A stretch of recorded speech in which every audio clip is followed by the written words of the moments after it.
for those Ukrainian military conscripts, and it's this. We're fighting brothers against brothers here. The Ukrainian... Dog, you're from Texas.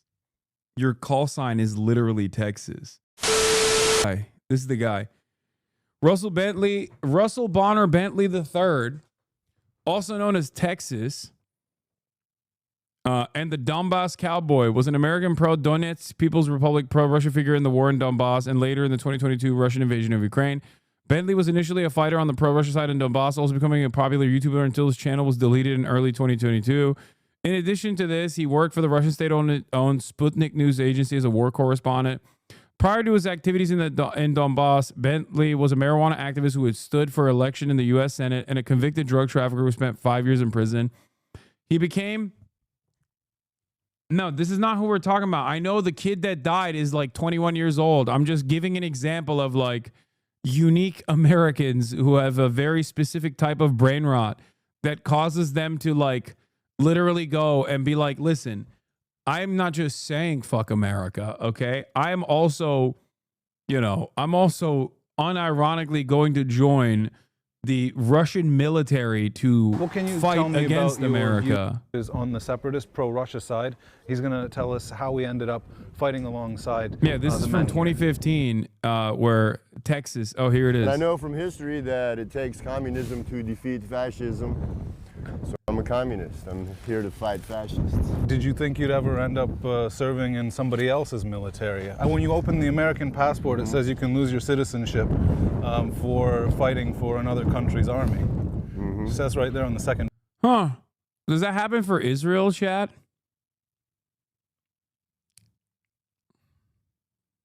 Interesting.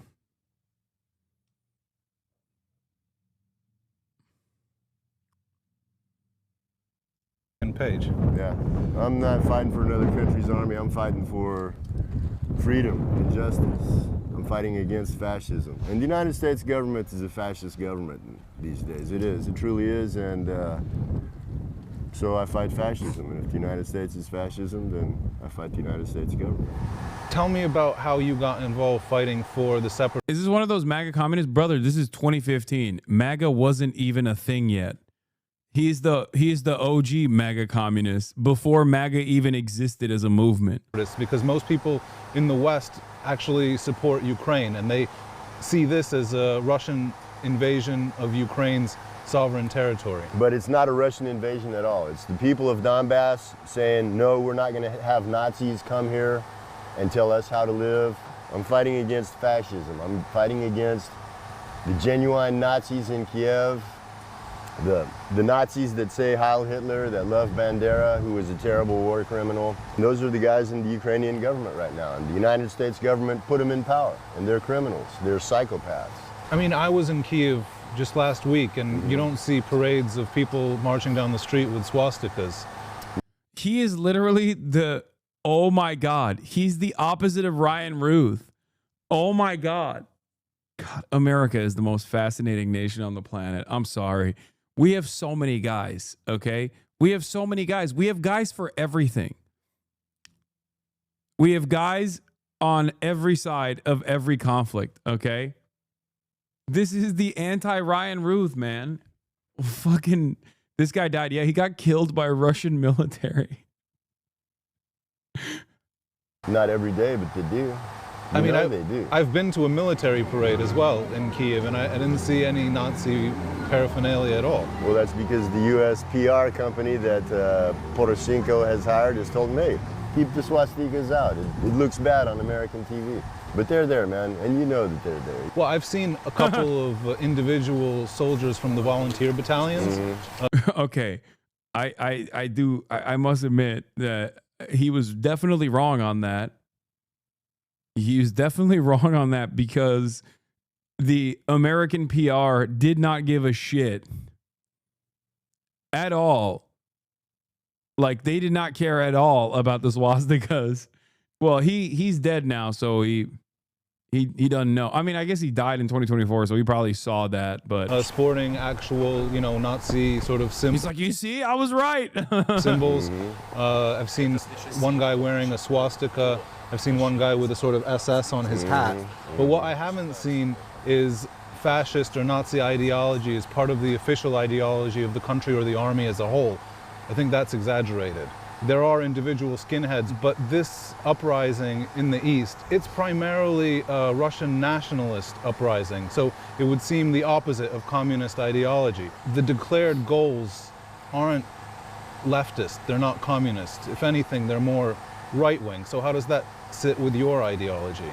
Well, I haven't seen a lot of right-wing ideology with the guys that I've been working with. Sud Bremeni is a communist organization, and I am in the Sud Bremeni military unit. Okay, dude, I've definitely, for the record, everything that you can say about like the at the time growing Nazi movement within the ranks of the Ukrainian National Guard, or like the specific, this is 2015, so Azov Battalion was like a separate unit at that point, I'm pretty sure, and was openly Nazi. There was definitely some DPR and LPR guys that straight up were also rocking the swastika. It's so funny that these guys would be like, yeah, we're fighting Nazis, but like, dude, come on, dude. Like, we're talking about Eastern Europe, big dog.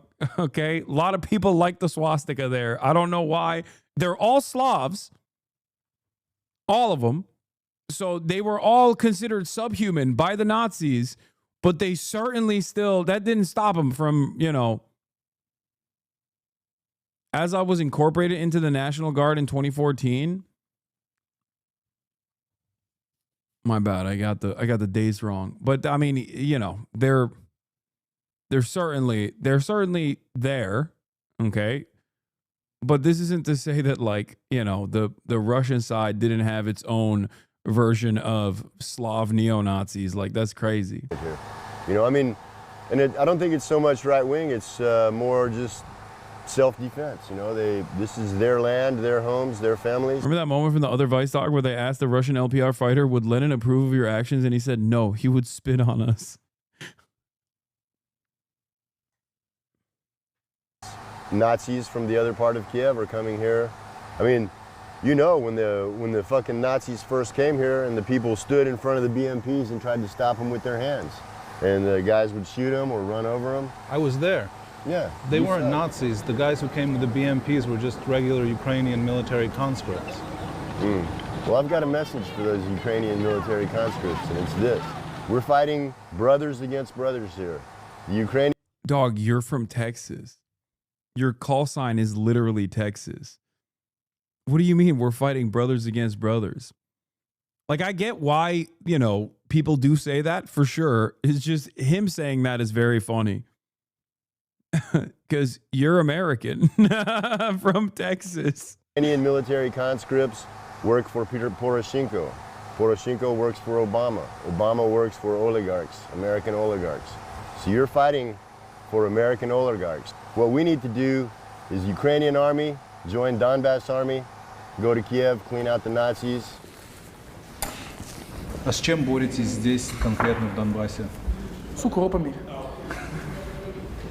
Ну, ну, как бы со всеми украинцами или какими-то конкретными? Ну, тут нет времени разглядывать, какой он там хороший, плохой. Они в меня стреляют, я в них. Все просто. Мы вот с Техасом РПГ, первый, второй номер. Так что пока мы здесь, на передовой, ни один танк не проскочит. А как служится с американцем?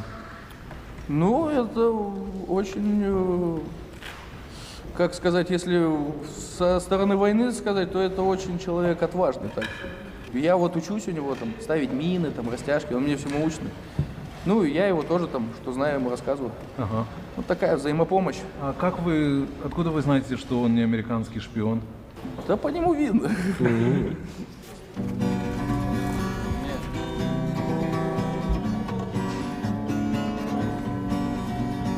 Sud Bremeni na vana, Oh my Sud God. Bremeni na vana, No, oh my God. Sud Bremeni ne papiera, idina hue Obama,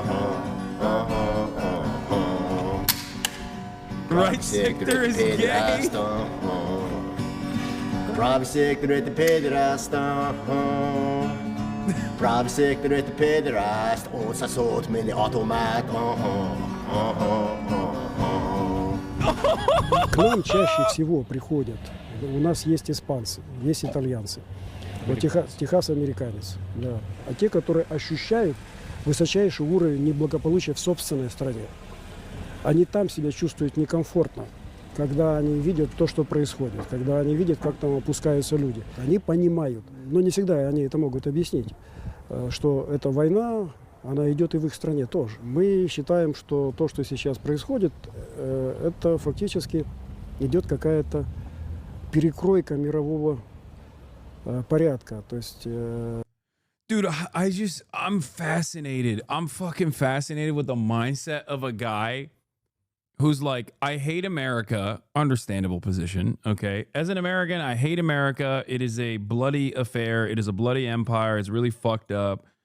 And then, like, you find yourself going, like, instead of going the anti-war path, you're like, I'm going to go and join the ranks of a separatist movement inside of the Ukrainian boundary alongside, like, Russian nationalists. Like, how do you go from one point to that? Like, it's so crazy. Bro, I'm telling you, he's a spy. Bro, they killed him because I think they thought he might be a spy. But I'm not entirely certain. Bro, the funniest thing about the Texan guy fighting in Donbass is that he ran for U.S. Senate seat from Minnesota in 1990 and got 2% of the votes, or 30,000 votes. Literally better than Jenkins CA25 is a gift that keeps on giving. Oh, my God. Oh, yeah. This guy was tortured to death by Russian troops who didn't know him. They mistook him for a spy. They killed him. Russia didn't kill him unless you read only Western sources. Who killed him?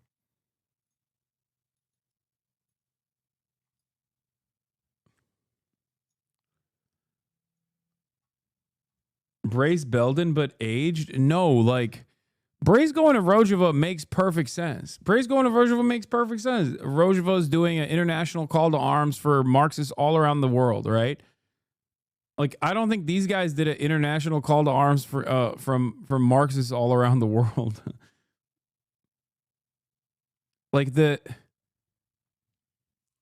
It doesn't make any sense, because Rojava is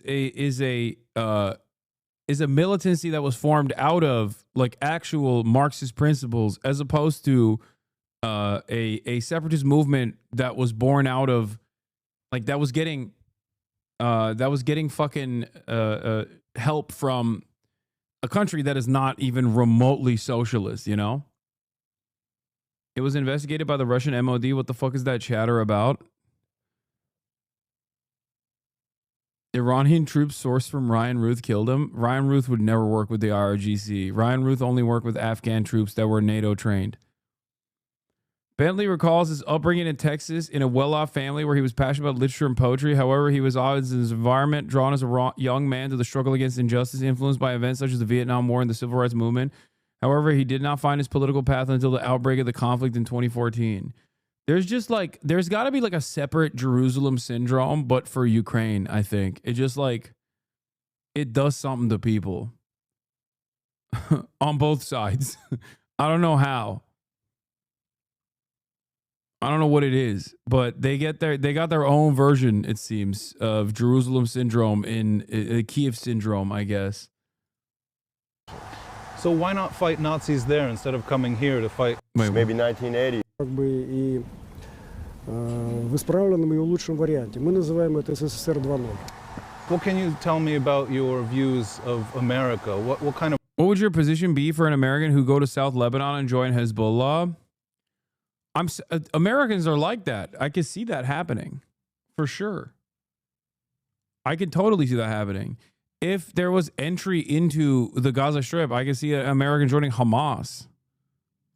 Of a country, dude, is America. Americans are wild. You know, they just. It's a beautiful, beautiful place. I love it very much. It has a fascist government right now. I was born in 1960. Things were nice back then, but since maybe 1980, it's been downhill, you know. The government in the United States is a criminal government. It doesn't represent the people of the United States. It represents the oligarchs and the corporations. So why not fight Nazis there instead of coming here to fight other people's Nazis? Well, Nazis are Nazis wherever they are, and if I fought them in the United States, I probably would have been fighting by myself, you know. They would have said, oh, some crazy guy, you know. No, Russia's a country that's not without its problems either. I mean, know that. Many people would say that it's an authoritarian dictatorship as well. And the movement here supports Russia and is supported by Vladimir Putin. So where do you stand on supporting a cause that could bring the kind of authoritarian system in Russia to eastern Ukraine? I don't really see Russian as being that authoritarian. As for Vladimir Putin supporting Russia, to the extent that he does, I thank him seriously. If we want to talk about authoritarian dictatorships, I think there's a much more authoritarian police state in the United States than what I saw in Russia.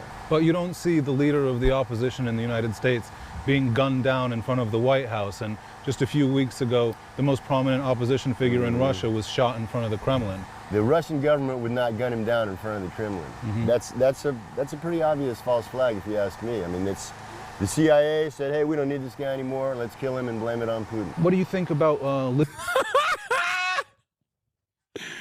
Bro, come on, dude.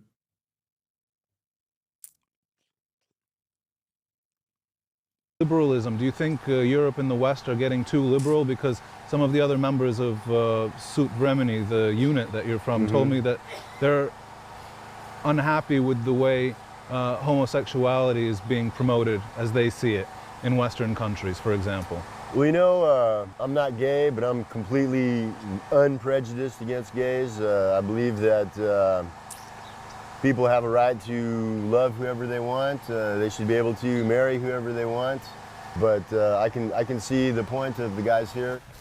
Определенное количество людей, чисто генетически, тяготеет больше вот, к нетрадиционным вот, способам удовлетворения своих сексуальных инстинктов, но их не больше 5%. А когда сейчас на Западе таковыми становится большинство населения, ну, если не большинство, то значительная роль. Dude, amazing. Amazing. That's all of Europe is turning gay. We must fight. We must fight a battle against homosexuality to defend Western civilization. Значительная часть. Ясно, что это делается искусственным способом. И для чего вот популяризируется гомосексуальная культура? Let me guess, he's going to say NGOs. Снижение прироста народонаселения. Нефть скоро закончится, газ скоро закончится. Об этом же крики были. А как вы считаете, Техас, который поступил в ваши ряды, он это понял? Но мне представляется, что он это понял. Well, you're not the first American fighting in this conflict that I've interviewed. I actually talked to a guy codenamed Franco, Mark Poslavsky, who was fighting on the Ukrainian side in the Donbass battalion. And he said a lot of... That's the guy that got killed, right? The guy got killed in Ilovaisk. Fuck him. Well, he said some similar things to what you're saying about wanting to fight the oligarchy. He said part of the reason that he was fighting for the Ukrainians and that he participated in the Maidan himself was because he wanted to see the oligarchic corrupt system that has existed in Ukraine be brought down. So it's interesting to hear two Americans fighting on two sides of this conflict talking about the same problems. Yeah, when you when you know a thing or two about Americans, it comes across as not so interesting anymore, you know? Well, except for the fact that he was completely wrong. If Poroshenko is not an oligarch, then what is an oligarch? He's a fat, rich dude that made his... The funniest part about this is that, like, on its face, technically both of those guys are right when they say that these are despotic rulerships led by oligarchs. Ukraine and Russia both. It's just different oligarchs. Sometimes they have the same interests even. Their interests might even align. So it is pretty funny where they're just like, nah, these guys are the fucking piece of shit oligarchs. Like, okay, yeah, sure. His money, robbing public stuff from the Ukrainian people. He takes his orders from the United States. He's a traitor to Ukraine. He doesn't even represent the Ukrainian people. He represents what Barack Obama tells him to represent, and Obama represents the oligarchs and corporations in the United States. So, you know, tough shit for Mark getting killed. He should have stayed home. You got to make sure that you know who you're fighting for. You know, he was fighting on the wrong side, and he picked a fight with some badass dudes that put his ass in the ground. And that's what we'll do to all the Nazis that come to Donbass. We'll put them in the ground. We'll take their guns and bury their bones. Do you ever see yourself going back to the United States? No, I can't go back to the United States because I would probably land and U.S. Marshals put the chains on me and take me straight to prison. You know, they'd say I was a terrorist. You know, I'm not a terrorist. I'm just defending good people here. I'm defending myself. I only shoot guys that are trying to shoot me. After we liberate Ukraine, maybe we'll liberate Europe, and then we'll head west from there. So you want to come to the U.S. on the back of an armored vehicle? Yeah. They got some problems there that need straightening out. Oh, hell yeah. Hell yeah, dude. Except he died. So he got killed by Russian forces. Anyway, let's take a look at what Russian Foreign Minister